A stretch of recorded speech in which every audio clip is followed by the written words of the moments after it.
अस्सलाम वालेकुम स्टूडेंट्स, आज हम टॉपिक नंबर 7.7 स्टार्ट करेंगे, चैप्टर नंबर 7 का, that is properties of matter. ठीक है, सो हमारा 7.7 टॉपिक है about the principle of flotation. Principal of flotation, flotation. ठीक है, सो इसके नाम से ही पता चल रहा है कि इसमें हम टॉपिक में क्या डिस्कस करेंगे। ठीक है, तो फ्लोटेशन वो चीज़ें जो फ्लोट कर सकती हैं, पानी के ऊपर बैठ सकती हैं, these are called the floating objects. ठीक है, तो हम उन्हीं का पढ़ेंगे कि अगर वो चीज़ें बह सकती हैं, इतनी उनमें एबिलिटी है कि वो पानी के ऊपर तैरती रहें, तो कौन सी ऐसी चीज़ है जिसने उस ऑब्जेक्ट को पानी के ऊपर रखा हुआ है। ठीक है, सरफेस ऑफ वाटर के या सरफेस ऑफ एनी लिक्विड के ऊपर वो बह रही हैं या उसके अंदर बह रही हैं। ठीक है, वो बिल्कुल नीचे जाके बॉटम में नहीं बैठगी, मतलब वो सिंक नहीं करगी, बल्कि वो फ्लोट कर रही हैं। तो कोई ना कोई ऐसी चीज़ है जिसकी वजह से वो फ्लोटिंग प्रोसेस हो रहा है। सो हम अपने इस टॉपिक में इसी प्रिंसिपल को डिस्कस करेंगे। सो सबसे पहले तो हम देख लेते हैं ना, जब भी हम लोग किसी ऑब्जेक्ट को पानी में या किसी भी लिक्विड में डालते हैं, हमारे पास टू कंडीशंस होती हैं। ठीक है, सो वो बेसिक टू कंडीशंस क्या हैं? टू कंडीशंस हैं, वन इज सिंक, ठीक है, and the other is float. ठीक है, जैसे ही हम किसी ऑब्जेक्ट को डालेंगे लिक्विड के अंदर, तो क्या करेगी, या हमारे पास वो सिंक कर जाएगी, मतलब डूब जाएगी, नीचे बैठ जाएगी, बॉटम में जाके बैठ जाएगी, नहीं तो वो फ्लोट करेगी। ठीक है, वो तैरना शुरू कर देगी वाटर सरफेस पे। लेट्स सपोज अगर हम लोग एक स्टोन ले लेते हैं, ठीक है, एंड पहले तो हम लोग ये लिक्विड ले रहे हैं, लेट्स सपोज ये वाटर ही है, हमने एक टैंक में वाटर लिया, ठीक है, एंड एक स्टोन को ड्रॉप करवा दिया। ठीक है, स्टोन ड्रॉप करवाने से क्या होगा, वो नीचे बैठ जाएगा। ठीक है, वो फौरन नीचे जाके बैठ जाएगा, तो इट मीन्स वो सिंक कर गया। ठीक है, तो वो क्यों किया है, वही हम लोगों ने चीज़ें डिस्कस करनी है in the principle of flotation में। ठीक है, और अगर हमारे पास अब एक चीज़ है जो फ्लोट करना शुरू कर दी है, जिसने लेट सपोज ये वाटर है, ठीक है, वाटर हमने टैंक में लिया है, एंड अब क्या होगा, हम लोगों ने एक एयर फिल्ड बैलून ले लिया, मतलब हवा से भरा हुआ गुब्बारा ले लिया, एंड उसको जब हम डालेंगे पानी में, तो क्या होगा, इस तरह से कि वो पानी के ऊपर ही बहना शुरू कर देगा। ठीक है, इट मीन्स वो फ्लोट कर रहा है। तो अब क्या चीज़ ऐसी थी जिसने उसको फ्लोट करने में हेल्प आउट किया? तो हमारे पास फ्लोटेशन में भी दो चीज़ें होती हैं, या तो बॉडी फुली जो है कंप्लीटली फ्लोट करे, कंप्लीटली फ्लोट करे, व्हाट डज इट मीन, कि पूरी की पूरी सरफेस ऑफ लिक्विड के ऊपर ऊपर तैरना शुरू कर दे। ठीक है, या पार्शियली जो है फ्लोट करे, इट मीन्स कि half of the object is upper side पे है। ठीक है, हाफ जो ऑब्जेक्ट है उसकी हाफ साइड अपर साइड पे है लिक्विड के, एंड हाफ जो है वो लोअर साइड पे है। लेट्स सपोज ये बैलून तो पूरा का पूरा जब हमने इसको एयर से फिल किया हुआ था, तो ये वाटर सरफेस के ऊपर फ्लोट कर रहा था। ठीक है, अगर इसी वाटर बैलून को पहले तो हमने एयर फिल्ड बैलून लिया था, एयर फिल्ड बैलून, ठीक है, अब हम क्या कर रहे हैं, सिंपली हम एक वाटर फिल्ड बैलून ले रहे हैं। ठीक है, हमने क्या किया, उसको टैप को ऑन करके उसमें वाटर फिल कर दिया बैलून के अंदर। ठीक है, तो अगर हम वाटर फिल्ड बैलून लेंगे, वाटर फिल्ड बैलून, तो तब क्या प्रोसेस होगा कि उस जो बैलून का हाफ पोर्शन पानी के ऊपर होगा एंड हाफ पोर्शन डाउनवर्ड होगा। ठीक है, इस तरह से अभी भी ये कर्व फ्लोट ही रहा है। इट मीन्स समटाइम बॉडी जो है वो कंप्लीटली लिक्विड के अंदर डिप होके फ्लोट कर रही होती है, समटाइम पार्शली। ठीक है, इसी तरह से जो सबमरीन्स होती हैं, सबमरीन्स में भी क्या होता है, समटाइम वो जो है हाफ उनकी अपर बॉडी जो है वो पानी के बाहर होती है, एंड हाफ जो लोअर बॉडी है वो पानी के अंदर होती है, वो भी फ्लोट ही कर रही होती है। ठीक है, एंड उसको समटाइम पानी के नीचे लेके जाके भी फ्लोट करवाया जाता है। ठीक है, मतलब वो कम्प्लीटली डिप हो जाती है पानी के अंदर, उसका वेट इस तरह से हम लोग मैनेज कर देते हैं। तो अब ये सारे प्रोसेस क्यों हो रहे हैं, क्यों बॉडी सिंक करती है, क्यों बॉडी फ्लोट करती है, एंड फ्लोटिंग में भी हमारे पास दो प्रोसेसेस आ रहे हैं, या बॉडी कम्प्लीटली जो है वो फ्लोट करना शुरू कर देगी ऑन द लिक्विड सरफेस, या पार्शली जो है फ्लोट करना शुरू कर देंगे। तो अब हम इसके बारे में स्टडी करते हैं कि ये सारे प्रोसेसेस बेसिकली हो क्यों रहे हैं। ठीक है, तो अगर हम स्टोन को देखें, सब चीज़ों में एक ही चीज़ डिपेंड कर रही है, दैट इज़ द वेट। ठीक है, weight is the basic factor of these two things, ठीक है। सब में क्या चीजें हैं, वेट डिपेंडेंट है कि अगर जो चीज सिंक कर रही है इट मीन्स उसका वेट बहुत ज़्यादा है as compare to the weight of the liquid that we are going to use, ठीक है। जो हम लोगों ने कंटेनर में लिया, बीकर में ले रहे हैं या कहीं पे भी ले रहे हैं, जो अंडर ऑब्जर्वेशन हमने रखा है उस लिक्विड को, उसका weight as compare to the weight of object कम है, ठीक है। मतलब अगर हमने कोई लिक्विड में 1 लीटर का लिक्विड ली है, उसमें भी अगर हम स्टोन डाल रहे हैं तो वो नीचे की तरफ बैठ रहे, इट मीन्स के उस स्टोन का वेट ज़्यादा था। आप इसको इस तरह भी समझ सकते हैं, हम लोगों ने अपनी चैप्टर नंबर 1 में फिजिकल बैलेंसेस वगैरह को भी डिस्कस किया था इस तरह से। तो उसमें क्या होता है, ये 2 पैन्स बने होते हैं, ठीक है। अब ये 2 पैन्स जब बने होते हैं, इसमें होता क्या है कि हम लोगों ने बैलेंस करना होता है दोनों पैन्स को। अभी जब इनके अंदर कुछ नहीं डाला, ये बिल्कुल बैलेंस होंगे, एक ही पोजीशन पे होंगे। अभी हम लोगों ने इसके अंदर कोई भी ऑब्जेक्ट डाल दिया, ठीक है। इवन हम छोटे से छोटा स्टोन डालें या कुछ भी डालें तो क्या होगा, उसके वेट की वजह से ये पैन जो है वो डाउनवर्ड मूव कर जाएगा, ठीक है। यहाँ से इसकी पोजीशन यहाँ पे आ जाएगी, ठीक है। तो क्या हुआ कि वेट की वजह से इसको अपनी पोजीशन चेंज करना पड़ी। इसी तरह से जो हमारे पास जितने भी सिंक का प्रोसेस हो रहा है या फ्लोटेशन का प्रोसेस हो रहा है, that is depending on the weight of the object that we are going to use, ठीक है। सो अगर तो वेट ज़्यादा होगा, ठीक है, वेट इज ग्रेटर। अब किस चीज़ से ग्रेटर होगा, वेट ऑफ द लिक्विड। अब वेट ऑफ द लिक्विड की हम बात तो करें, लेकिन ये वेट ऑफ लिक्विड बेसिकली हमें प्रोवाइड क्या करे, आर्शिमिडीज प्रिंसिपल के अकॉर्डिंग ये हमें एक अप थ्रस्ट फोर्स प्रोवाइड कर रहा है। अप थ्रस्ट फोर्स एक ऐसी फोर्स लिक्विड की तरफ से जो हमारे पास आती है, लिक्विड एक अप थ्रस्ट फोर्स अप्लाई करता है जो कोई ऑब्जेक्ट उसके अंदर डाला जाए, ठीक है, and it is upward in direction. तो उसी फोर्स की वजह से हमारे पास कोई भी बॉडी सिंक करती है या फ्लोट करती है। बेसिकली मतलब वही हो गया कि जो हम लोग लिक्विड यूज़ कर रहे हैं वो हमें किस हद तक जो है पावर प्रोवाइड कर रहे हैं या फोर्स प्रोवाइड कर रहे हैं, दैट इज़ द सिंकिंग और फ्लोटिंग प्रोसेस, ठीक है। अब अगर हमारे पास ये फोर्स जो है अगर कम है, अब थ्रस्ट फोर्स बॉडी पे जो लग रही है वो कम है और बॉडी का अपना वेट ज़्यादा है, ठीक है। लेट सपोज ग्रेटर वेट है इस बॉडी का, ठीक है, ग्रेटर वेट, तो it must sink into the water, ठीक है। तो इस केस में हमारे पास क्या होगा, सिंक प्रोसेस हो जाएगा जब वेट ग्रेटर हो गया as compare to the upthrust force. So ये हमारे पास सबसे पहले आ गया सिंकिंग का प्रोसेस, कि कोई भी बॉडी सिंक तब करती है जब उसका बॉडी का अपना वेट ज़्यादा हो as compare to the upthrust force. And वो कौन सी फोर्स है, that is provided by the liquid we are going to use, ठीक है। सो ये था हमारा सिंक। अब अगर हम लोगों ने फ्लोट को समझना है तो फ्लोट में भी बेसिकली क्या चीज़ एक्ट करी है, वेट, ठीक है। अगर वो वेट इक्वल हो जाएगा इस तरह से,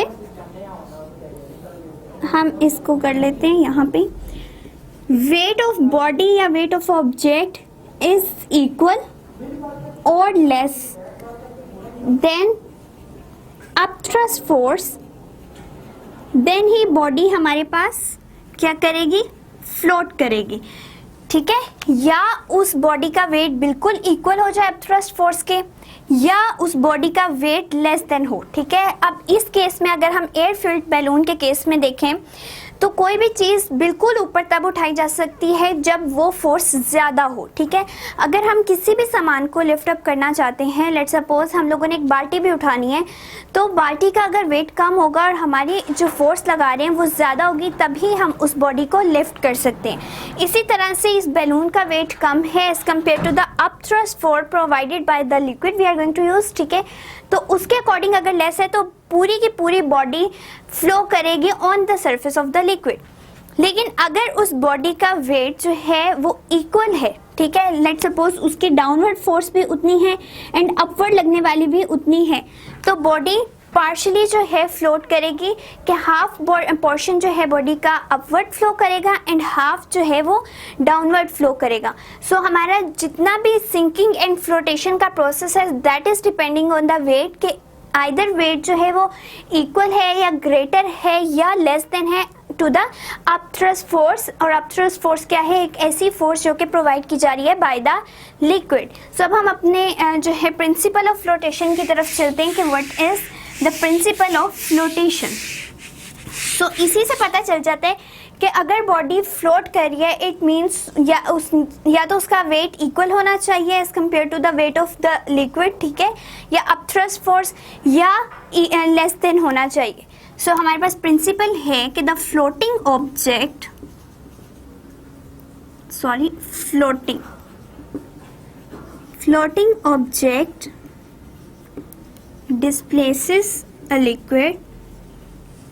displaces a fluid having weight equal to the weight of object। सो हमारा जो बेसिक पर्पस स्टार्ट होता है, पूरा का पूरा प्रिंसिपल डिपेंड कर रहा है जब हमारे पास वेट इक्वल आ रहा है, बॉडी का वेट एंड अपथ्रस्ट फोर्स जो हमारे पास आ रही है, लिक्विड जो अप्लाई कर रही है, उन दोनों का वेट इक्वल है, ठीक है। सो इस केस में जो हमारे पास प्रोसेस आ रहा है फ्लोटेशन का, that is basically called the principle of flotation. कि हमारे पास जो फ्लोटिंग ऑब्जेक्ट है, जो भी ऑब्जेक्ट फ्लोट कर रहा है और उसको लिक्विड के अंदर रखा हुआ है, अब उस लिक्विड का वेट जो है must be equal to the weight of the object. और इसी प्रिंसिपल के अकॉर्डिंग हमारा फर्दर सिंकिंग प्रोसेस भी डिपेंड कर रहा होता है एंड हमारा फर्दर जो फ्लोटेशन प्रोसेस डिपेंड कर रहा होता है जब बॉडी का वेट कम हो जाता है। सो बेसिक जो चीज़ है वो यही है कि वेट जो है इक्वल होना चाहिए किस चीज़ का? लिक्विड का वेट एंड ऑब्जेक्ट का वेट जो भी फ्लोट करना चाह रहा है, that is basically the principle of flotation. और ये सब चीज़ें बेसिकली कहाँ से रही हैं? ये आर्शिमिडीज प्रिंसिपल के थ्रू आ रही हैं, क्योंकि आर्शिमिडीज प्रिंसिपल ये एक ऐसा प्रिंसिपल था जिसने हमें अपथ्रस्ट फोर्स के बारे में बताया कि लिक्विड जो है वो बॉडी को अपवर्ड उठाने के लिए एक फोर्स ज़रूर लगाती है, that is the upthrust force. So Archimedes principle ही जो है हमें प्रिंसिपल ऑफ फ्लोटेशन के बारे में बता रहा है एंड आर्शिमिडीज प्रिंसिपल को हम फर्दर बहुत सारी एप्लीकेशंस में यूज़ करते हैं ताकि जो है डिफरेंट प्रोसेसेस को ऑब्जर्व किया जा सके कि आइदर जो बॉडी फ्लोट कर रही है या सिंक कर रही है वो किस तरह से कर रही है। एंड आर्शिमिडीज प्रिंसिपल जो है वो गैसेस के लिए भी यूज़ होता है एज वेल एज लिक्विड्स के लिए भी यूज़ होता है। सो अब हम प्रिंसिपल ऑफ फ्लोटेशन को जो है यूज़ करते हुए इसकी डिफरेंट एप्लीकेशंस देखेंगे कि ये कहाँ कहाँ अप्लाई हो रहा है। तो हम देखते हैं शिप्स एंड सबमरीन्स में ये किस तरह अप्लाई हो रहा है। सो सबमरीन्स एंड शिप में जो हमारे पास प्रोसेस अप्लाई होता है एंड ये जो वर्किंग कर रही हैं that is due to the principle of flotation, ठीक है, क्योंकि ये पानी की सरफेस के ऊपर फ्लोट कर रही होती हैं। तो वो किस तरह फ्लोट कर रही होती हैं? जबकि एक शिप का या सबमरीन का वेट बहुत ज़्यादा होता है और वो तो पैसेंजर्स को भी अंदर बिठाया होता है और ज़्यादा वेट हो जाता है एंड उनका लगेज भी होता है, सब कुछ होता है अंदर, तो उसकी वजह से वेट इतना ज़्यादा हो जाता है। फिर भी जो शिप है वो मोस्टली फ्लोट ही करती रहती है, बहुत रेयर केसेस में जो है उसके सिंक होने के चांसेस होते हैं। सो ये सब चीज़ें डिपेंड कर रही हैं upon the principle of flotation. So सबसे पहले हम जो एग्जाम्पल स्टार्ट करते हैं एक वुडन ब्लॉक से स्टार्ट करते हैं।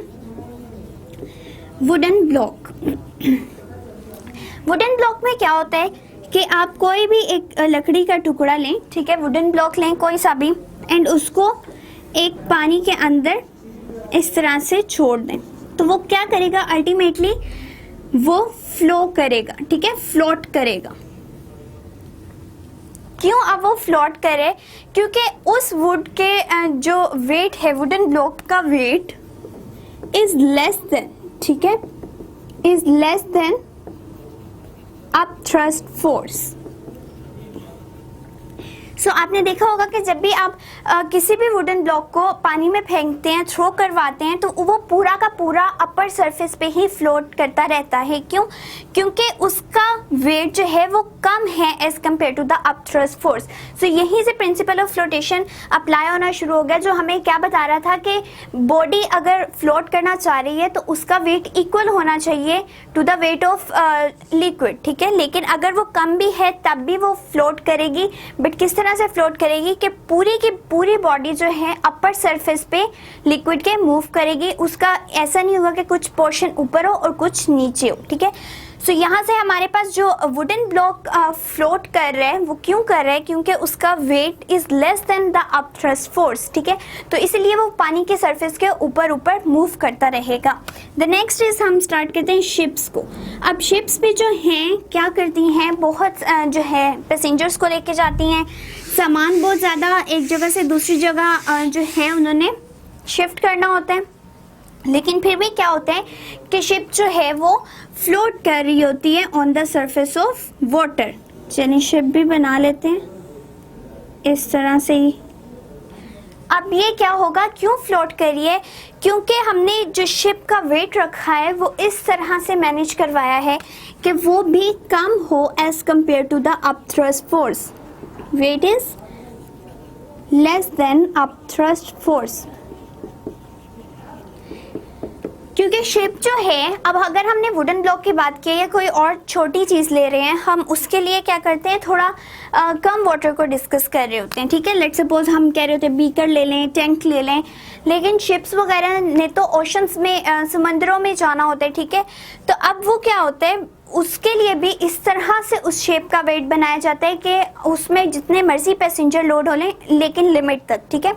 एंड एक लिमिट तक अगर उसके अंदर लोड भी लिमिट वो अपलोड किया जाए, लोड किया जाए उसको भी, तो क्या हो, ऐसा ना हो कि वो सिंक कर जाए उस वेट ज़्यादा होने की वजह से। सो इस सारी चीज़ को देखते हुए शिप को ऐसे डिज़ाइन किया जाता है कि शिप का वेट हमेशा लेस देन हो according to the upthrust force, ठीक है।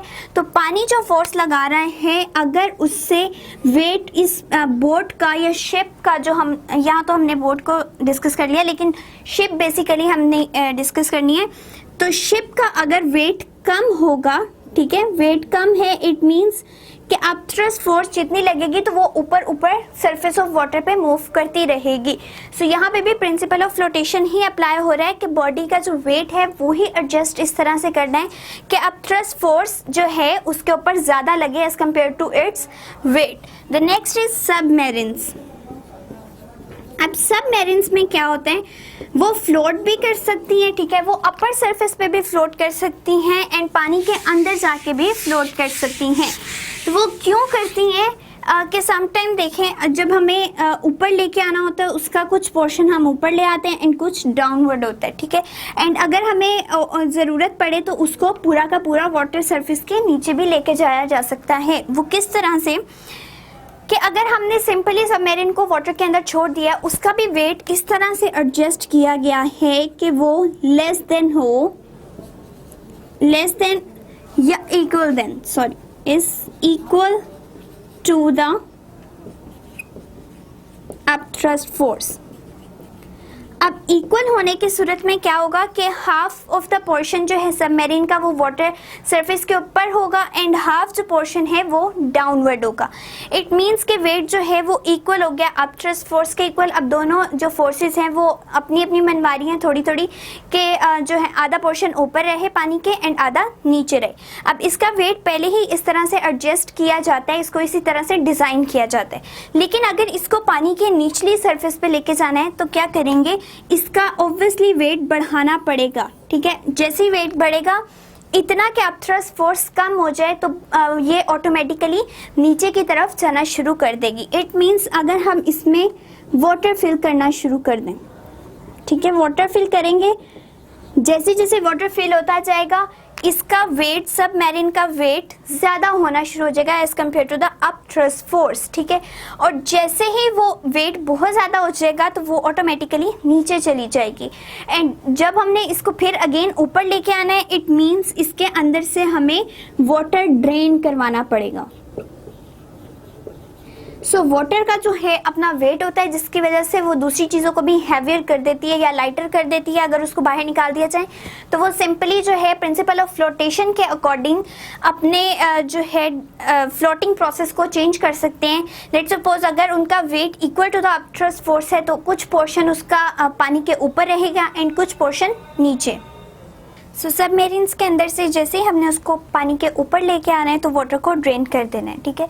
तो वेट की ही वजह से जो है सारे प्रोसेसेस हो रहे हैं, या तो सबमेरिन्स जो हैं वो इस हद तक हैं कि वो पानी के ऊपर भी कुछ फ्लोट कर सकें एंड कुछ पानी के नीचे भी, या अगर उनका वेट इस तरह से हम लोगों ने एडजस्ट कर दिया कि उसमें और वाटर फिल कर दिया है और उसका वेट ज़्यादा हो गया अप थ्रस्ट फोर्स के अकॉर्डिंग, तो वो क्या कर देगी, नीचे की तरफ पानी के अंदर बहना शुरू कर देगी। सिंपली अगर हम लोग एक एग्जांपल देख लें बैलून की, ठीक है। बैलून्स में क्या होता है, अगर उसको एयर फिल किया जाए, ठीक है, एयर फिल्ड बैलून्स जो हैं इस तरह से पानी के ऊपर ही रहते हैं, ठीक है। लेकिन अगर उनके अंदर पानी डाल दिया जाए, उनके अंदर वाटर फिल कर दिया जाए, तो हाफ पोर्शन उनका अप साइड पे होता है और हाफ जो है वो लोअर साइड पे होता है, यानी हाफ वो ऊपर की तरफ फ्लोट कर रहे होते हैं एंड हाफ नीचे की तरफ। इट मीन्स के इसी तरह से अगर आप ये केस देखें कि जो पहले ही हाफ ऊपर की तरफ फ्लोट कर रहे हैं एंड हाफ उसका पोर्शन नीचे की तरफ है, पानी के अंदर है, तो जैसे ही हम उसके अंदर पानी फिल करेंगे वो ऑटोमेटिकली उसका वेट इतना ज़्यादा हो जाएगा कि वो पानी के नीचे जाना शुरू कर देगा, मतलब पूरा का पूरा पानी के अंदर फ्लोट करना शुरू कर देगा। और अगर इसी को हम लोगों ने दोबारा अपर सरफेस पे लेके आने, यानी कुछ पोर्शन जो है वो सबमेरिन का ऊपर की तरफ नज़र आए और कुछ हाफ जो है वो अंदर की तरफ फ्लोट करें, तो सिंपली वाटर को ड्रेन कर देंगे एंड वो अगेन अपनी इसी कंडीशन में आ जाएगी। क्यों? क्योंकि उसका वेट कम होना शुरू हो जाएगा एंड वो इक्वल हो जाएगा वेट अप थ्रस्ट फोर्स के, देन वो फ्लोट करना शुरू कर देगी on the surface of water. So ये था हमारा प्रिंसिपल ऑफ फ्लोटेशन।